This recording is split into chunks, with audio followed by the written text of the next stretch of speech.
Hello guys, welcome back to our channel. Promo video ആരംഭിക്കുമ്പോൾ കാണിക്കുന്നത് വിശാലിന്റെ വീടാണ്. സുശീല പ്രതാപനോട് പറയുകയാണ്, അങ്ങനെയാണെങ്കിലേ ഒട്ടും സമയം കളയണ്ട.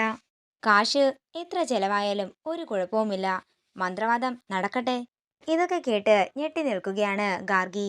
മന്ത്രവാദം കൊണ്ട് മാത്രമേ ഇനി പാർവതിയെ ഈ വീട്ടിൽ നിന്നും ഒഴിച്ചു മാറ്റാൻ പറ്റുള്ളൂ എന്നൊക്കെ പ്രതാപൻ സുശീലയെ വിശ്വസിപ്പിച്ചിരിക്കുകയാണ്. പ്രതാപന്റെ ചതിക്കുഴിയിൽ വീഴുകയാണ് സുശീല. അങ്ങനെ എത്ര പണം വേണമെങ്കിലും കൊടുക്കാനായി സുശീല തയ്യാറാവുകയാണ്. ഇത് കേൾക്കുന്ന പ്രഭാവതിക്കും സന്തോഷമാകുന്നു. തുടർന്ന് ഗാർഗി കാര്യം ചെന്ന് പാറുവിനോടും വിശാലിനോടും പറയുമ്പോൾ പാറു പറയുകയാണ്, മന്ത്രവാദം ചെയ്യാനായിട്ട് അവര് ദുർമന്ത്രവാദിയായിരിക്കും കൊണ്ടുവരിക. മോശം കർമ്മങ്ങളൊക്കെ ചെയ്തിട്ടുണ്ടെങ്കിൽ ഈ വീട് മലിനമാകും.